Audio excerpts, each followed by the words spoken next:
Guidance for Laura Marciano, Gemstone readings.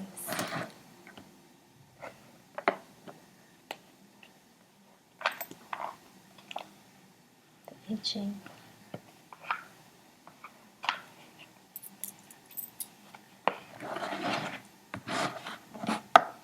Wilhelm Barnes version.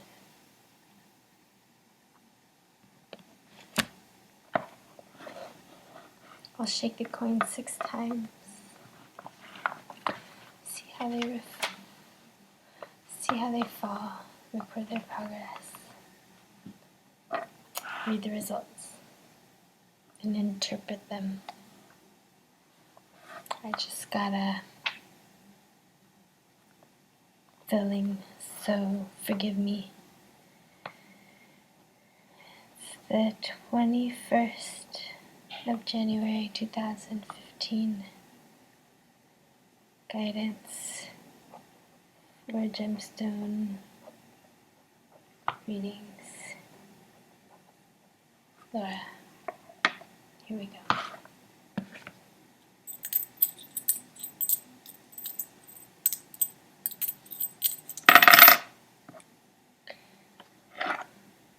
It's 3 tails, a 6, a broken line, receptive line, dynamic,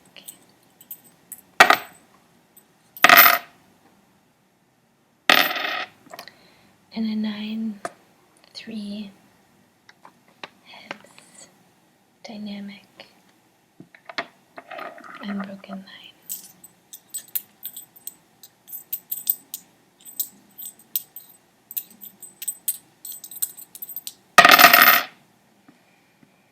Two tails and a head's a 7. Static, unbroken. The first trigram is the gentle wind wood.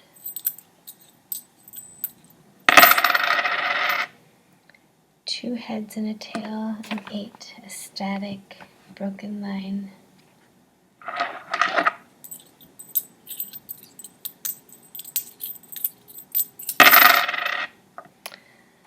A 9, dynamic, unbroken.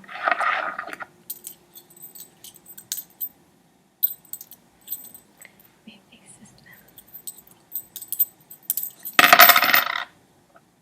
And 2 tails and a heads, 7, unbroken line, so it's gentle windwood stacked, doubled. And then with dynamic lines, that means you get a second hexagram also. So let's research what that is, find out which hexagram the gentle windwood doubled is also. Okay, so I'll consult this chart. Okay, so sun is the gentle windwood doubled. It's number 57. And then when lines are dynamic, they become their opposite in the second hexagram, which would mean the bottom hexagram, the bottom 2 lines would switch into fire. So the bottom would be fire. And then the top, the center line is dynamic, which changes it into mountain. So fire on the mountain, I think that's the wanderer. But maybe not. It's the mountain on top of fire. So it's 22. We'll see what that one is in a few minutes. But first let's read the gentle windwood. The Wilhelm Barnes interpretation, which is, a bit archaic and definitely patriarchal. I found it to be, at least, but it's a good place to start. And it often has a lot gives me a lot to think about, at least. So 57. Sun, the gentle, the penetrating wind. Above, sun, the gentle wind would. Below, sun, the gentle wind would. Sun is one of the 8 doubled trigrams. It is the eldest daughter and symbolizes wind or wood. It has for its attribute gentleness, which nonetheless penetrates like the wind or like growing wood with its roots. The dark principle, in itself rigid and immovable, is dissolved by the penetrating light principle, to which it subordinates itself in gentleness. Yes, the broken lines symbolize darkness and the unbroken light. That's an aside. In nature, it is the wind that disperses the gathered clouds, leaving the sky clear and serene. In human life, it is penetrating clarity of judgment that thwarts all dark hidden motives. In the life of the community, it is the powerful influence of a great personality that uncovers and breaks up those intrigues which shun the light of day. The judgment. The gentle, success through what is small. It furthers one to have somewhere to go. It furthers one to see the great man. Penetration produces gradual and inconspicuous effects. It should be effected not by an act of violation, but by influence that never lapses. Results of this kind are less striking to the eye than those won by surprise attack, but they are more enduring and more complete. If one would produce such effects, one must have a clearly defined goal, for only when the penetrating influence works always in the same direction can the object be attained. Small strength can achieve its purpose only by subordinating itself to an eminent man who is capable of creating order. I would replace the word man to person or force. Aspect. But that's me. The image, winds following one upon the other, the image of the gently penetrating. Thus the superior man, human, spreads his commands abroad and carries out his undertakings. The penetrating quality of the wind depends upon its ceaselessness. This is what makes it so powerful. Time is its instrument.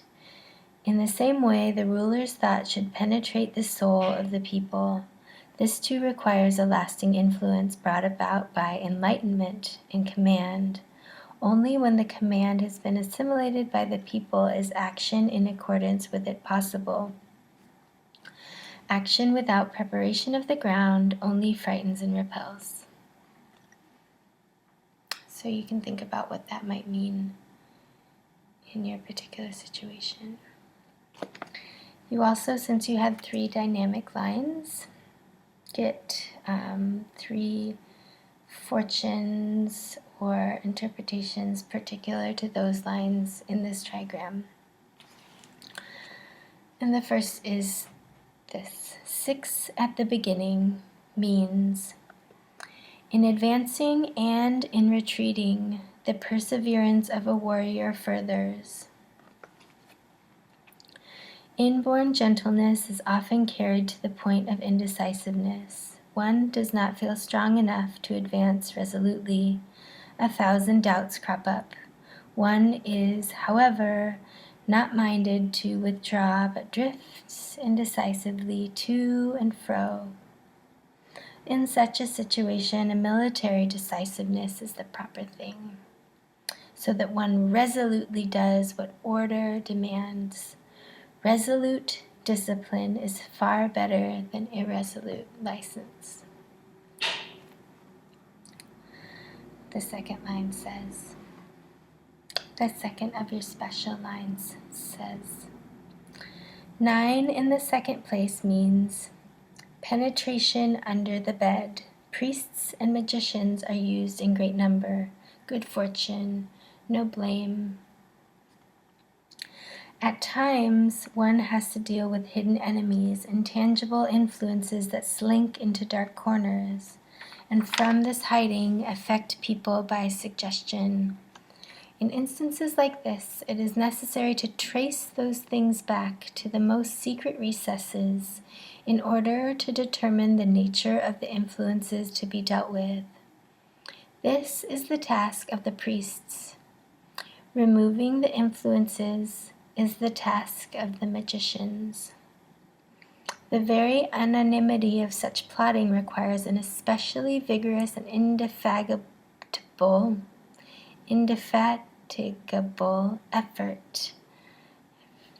Rarely said that word out loud, if ever. But this is well worthwhile. For when such elusive influences are brought into the light and branded, they lose their power over people. You also had a 9 in the 5th place. And this fortune says, perseverance brings good fortune. Remorse vanishes, nothing that does not further, no beginning but an end. Before the change, 3 days. After the change, 3 days. Good fortune. In the situation described in Ku, work on what has been spoiled, 18, which is another one of the hexagrams.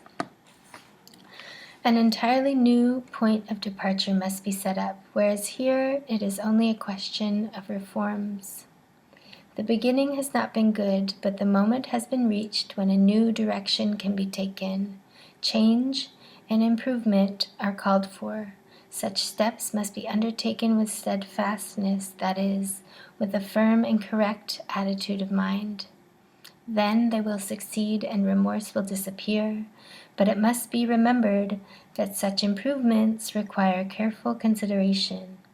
Before a change is made, it must be pondered over again and again. After the change is made, it is necessary to note carefully for some time after how the improvements bear the test of actuality. Such careful work is accompanied by good fortune. So I think that's positive.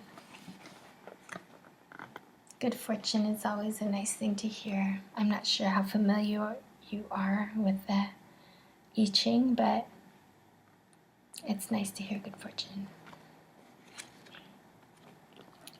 So that's what hexagram 57, Sun the Gentle, has to say. And as I said before, you have your second hexagram, which comes from the changing of the dynamic lines, which brings us to number 22, which is grace. Below, Li, the clinging fire; above, Ken, keeping still, mountain; Pi, grace. This hexagram shows a fire that breaks out of the secret depths of the earth and, blazing up, illuminates and beautifies the mountain, the heavenly heights. Grace, beauty of form, is necessary in any union if it is to be well ordered and pleasing rather than disordered and chaotic. The judgment. Grace has success. In small matters, it is favorable to undertake something. Grace brings success. However, it is not the essential or fundamental thing. It is only the ornament, and must therefore be used sparingly and only in little things. In the lower trigram of fire, a yielding line comes between two strong lines and makes them beautiful, but the strong lines are the essential content and the weak line is the beautifying form. In the upper trigram of the mountain, the strong line takes the lead, so that here, again, the strong element must be regarded as the decisive factor. In nature, we see that in the sky, the strong light of the sun, the life of the world depends on it. But this strong, essential thing is changed and given pleasing variety by the moon and the stars. In human affairs, aesthetic form comes into being when traditions exist that, strong and abiding like mountains, are made pleasing by a lucid beauty. I like that lucid beauty. By contemplating the forms existing in the heavens, we come to understand time and its changing demands. Through contemplation of the forms existing in human society, it becomes possible to shape the world. There's a footnote here that talks about, as I remember, that Confucius doesn't like this. Let's see. The footnote says, 1. This hexagram shows tranquil beauty, clarity within, quiet without. This is the tranquility of pure contemplation. When desire is silenced and the will comes to rest, the world as idea becomes manifest. In this aspect, the world is beautiful and removed from the struggle for existence. This is the world of art. However, contemplation alone will not put the will to rest absolutely. It will awaken again, and then all the beauty of form will appear to have been only a brief moment of exaltation.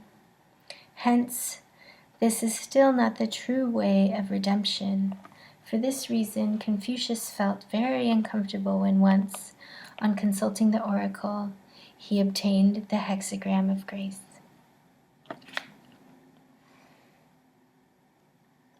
Take from that what you will. And let me leave you with the image of grace. Fire at the foot of the mountain, the image of grace. Thus does the superior man, human, woman proceed when clearing up current affairs, but he dare not decide controversial issues in this way. The fire, whose light illuminates the mountain and makes it pleasing, does not shine far. In the same way, beautiful form suffices to brighten and to throw light upon matters of lesser moment. But important questions cannot be decided in this way. They require greater earnestness. I think there's a lot to be taken from that. I hope you do too. My interpretation would be a repeating theme that I heard in this response from the I Ching was about clearing up current affairs and moving forward in a careful way, in a firm way, and in a unidirectional direction. I think that's probably a key takeaway. And feel free to take from it what you will. Let me know if you have any questions. Okay. With love.